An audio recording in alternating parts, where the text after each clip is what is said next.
అన్నీ కూడా మనం కవర్ చేస్తూ తీసుకొచ్చిన సర్వేనే ఇది. So community wise, age wise, profession కూడా అంత ప్రొఫెషన్ వైజ్ ఓకే, అన్ని వర్గాలని టచ్ చేసి అన్ని వర్గాలు టచ్. Right, okay. నెక్స్ట్ వెళ్దామండి, మనం డీటెయిల్గా దీన్ని ప్రేక్షకులకి తెలిపే ప్రయత్నం చేద్దాం. నెక్స్ట్,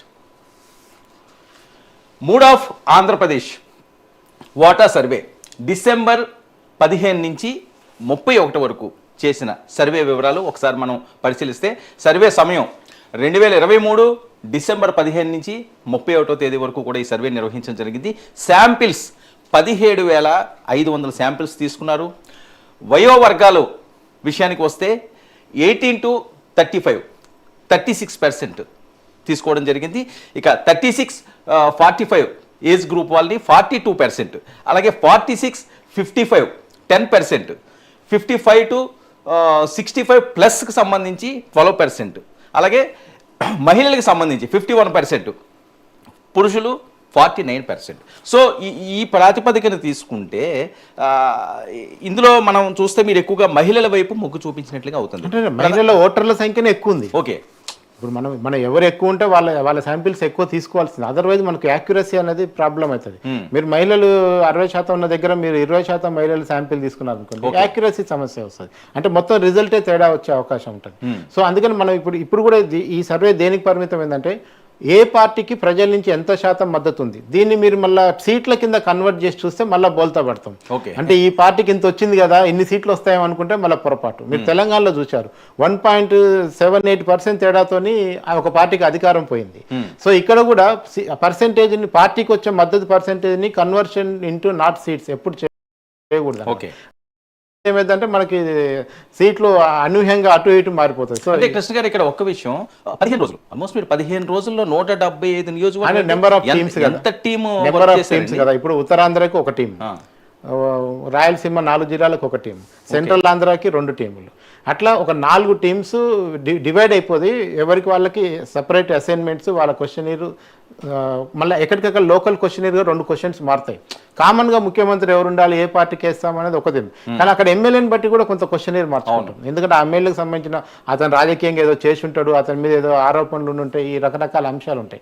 సో వాటిని అన్నింటినీ కూడా పరిగణలోకి తీసుకొని వచ్చిన డేటాని క్యాలిక్యులేట్ చేసుకున్న తర్వాతనే మనం ఒక ఫిగర్కి అరైవ్ కావడం జరుగుతుంది. అట్లా సో అన్ని కేటగిరీస్ ఇందులో వచ్చినట్టు వచ్చేసి, ఓటు హక్కు ఉన్న దగ్గర నుంచి, అసలు ఓటు హక్కు లేకుండా సర్వే, ఓటు హక్కు ఉన్న వాళ్ళ దగ్గర నుంచి చూస్తే కొత్తగా ఓటు హక్కు వచ్చిన వాళ్ళ నుంచి పెన్షన్దారుల వరకు అన్ని వర్గాల్ని కవర్ చేశాం.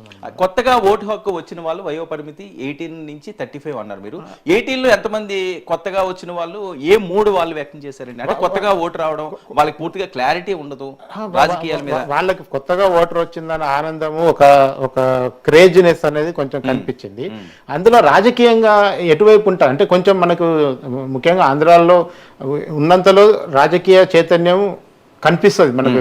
మేము వెళ్ళి చూస్తే గ్రామాల్లో ఎక్కడ కూడా 70-60% ఆంధ్ర న్యూస్ చూస్తే 30-40% తెలంగాణ న్యూస్ చూస్తున్నాం. అక్కడ మొబైల్ యూట్యూబ్లో మేము చూసినప్పుడు మాక్సిమం ఛానల్స్ అన్ని కూడా ఇక్కడ నుంచే కూడా రన్ అవుతున్నాయి. ఇంకా కానీ అక్కడ చూస్తున్న వార్తలు కూడా తెలంగాణ వార్తలు కూడా కనిపించినాయి. అంటే యూత్లో ఏంటంటే కొంచెం పవన్ కళ్యాణ్ అంటే ఒక్క కమ్యూనిటీ కాదు, జనరల్ పవన్ కళ్యాణ్కి ఒక కమ్యూనిటీ అభిమానులే కాకుండా సినిమా అభిమానులు చాలా మంది ఉన్నారు. అట్లాంటి అభిమానులు కొత్తగా ఓటు ఇచ్చిన వాళ్ళందరూ కొంచెం హుషారుగా ఈసారి జనసేన జై జనసేన జై పవన్ కళ్యాణ్ అట్లా మాట్లాడటం అది కనిపిస్తుంది.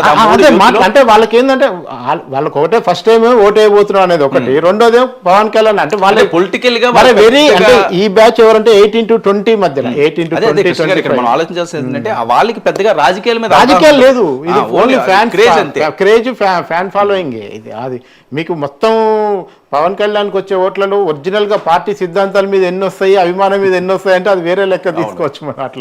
అట్లా ఉంటుంది అది. సార్ ఇది 36 to 45 మిడిల్ ఏజ్ వాళ్ళందరూ కూడా మనకు అన్ని వాళ్ళ క్లారిటీ ఉంటుంది.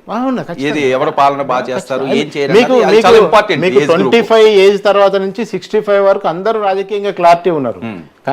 ఒక్కటే కాకపోతే ఏంటంటే కొన్ని కులాల వారిగా కొందరు లెక్కలు వేసుకుంటున్నారు, పవన్ కళ్యాణ్కి ఎంత ప్రాధాన్యత దక్కుతుంది ఈ కూటమిలో అనేది కొంతమంది అట్లా లెక్కేసుకుంటున్నారు. కొంతమంది సహజంగానే ఓసీలు కొంత జగన్కు వ్యతిరేకంగా మాట్లాడుతున్న సెక్షన్ ఉంది. ఎవరైతే మిడిల్ ఏజ్లో పెన్షన్ తీసుకుంటున్న వాళ్ళు ముఖ్యంగా మహిళలు వాళ్ళందరూ కూడా జగన్ పట్ల ఎంతో కొంత సానుభూతికి కనపడుతున్నారు. ఇట్లా డిఫరెంట్ వాళ్ళు ఇప్పుడు గవర్నమెంట్ ఎంప్లాయీస్కి వచ్చారనుకోండి కొంచెం యాంటీ అనిపిస్తుంది, నిరుద్యోగులు కొంచెం యాంటీ అనిపిస్తుంది. అట్లా మనకు అంటే ఏ ఏజ్ గ్రూప్ వాళ్ళని చూసినా జనసేన అనే ఒక వాయిస్ వస్తుందా? ఉన్నది, ఎంతో కొంత పర్సెంట్ అయినా ఉన్నది. ఎందుకంటే ప్రతి నియోజకవర్గంలో కూడా ఉన్నది. ఎన్నో కొన్ని ఓట్లు, 0 ఓటు పర్సెంట్ అనేది లేదు జనసేనకి, ఎంతో కొంత ఓటింగ్ ఉంది. అది ఎంత మేరకు షిఫ్ట్ అవుతుంది అనేది మళ్ళీ డిఫరెంట్ చర్చ, అది మళ్ళీ మనం రాను మనం మాట్లాడుకోవచ్చు. ఓకే, నెక్స్ట్ 45 to 55కి సంబంధించి మీరు 10% శాంపిల్ తీసుకోవాలి. అంటే పూర్తి మెచ్యూరిటీ ఉండి వీళ్ళకి గత ఎన్నికలు దానికి ముందు వీళ్ళలో ఒపీనియన్ మేకర్స్ కూడా ఉంటారు, ఒపీనియన్ మేకర్స్ ఉంటారు, ఇన్ఫ్లుయెన్స్ చేసే వాళ్ళు ఇన్ఫ్లుయెన్సర్ కూడా ఉంటారు. వీళ్ళు ఈ సెక్షన్ లో ఏంటంటే వాళ్ళ ఊర్లో కూర్చొని కొంచెం రిటైర్మెంట్ దగ్గరకు వచ్చిన వాళ్ళు, పెద్దగా వ్యాపకం లేని వాళ్ళందరూ అక్కడ కూర్చొని ఈసారి మన ఊరు అటు ఉండాలరా ఇటు ఉండాలరా అని చర్చలు చేసే వాళ్ళందరూ కూడా ఫ్యామిలీని కూడా ఇన్ఫ్లుయెన్స్ చేసి మనకి ఈ ఏజ్ గ్రూప్ లో కనిపిస్తారు. సో వాళ్ళందరూ కూడా క్లియర్ గానే ఉన్నారు వాళ్ళ విషయంలో. 55 నుంచి 65 అన్నది రిటైర్మెంట్. సో వాళ్ళు మైండ్ సెట్, వాళ్ళలో పెన్షన్దారులు ఎక్కువ ఉన్నారు కదా. పెన్షన్ ఇంటికి క్రమం తప్పకుండా పెన్షన్ తీసుకుంటున్న వాళ్ళందరూ కూడా వైసీపీ వైపు ఎంతో కొంత ఎడ్జ్లో ఉన్నారు. టిల్ట్ అనేది కొద్దిగానే ఉంది టీడీపీ వైపు. సో ఓవరాల్ గా డే టు డే గవర్నమెంట్ తో సఫర్ అవుతున్న వాళ్ళందరూ కూడా యాంటీగా కనిపించారు మనకి. ఎంతో కొంత బెనిఫిషియర్ పొందుతున్న వాళ్ళందరూ కూడా ప్రో గవర్నమెంట్ లాగా కనిపిస్తున్నారు. అది ప్రస్తుతం ఉన్న సిచ్యువేషన్. ఇక్కడ మహిళల విషయానికి వస్తే 51% పురుషులు. అంటే ఏ ఏజ్ గ్రూప్ లో ఓవరాల్ 18 to 60 ఓవరాల్ అనుకోవచ్చా? ఓవరాల్ లోనే ఆ పర్సెంటేజ్ మనం, ఎందుకంటే మనకు 4 కోట్ల చిల్లర ఓటర్స్ ఉన్నారు, అందులో మనకు 2 CR వరకు మనకు మహిళలే కనిపిస్తున్నారు అట్లా. సో అందుకని మన పర్సెంటేజ్ కూడా అట్లా కనిపిస్తుంది.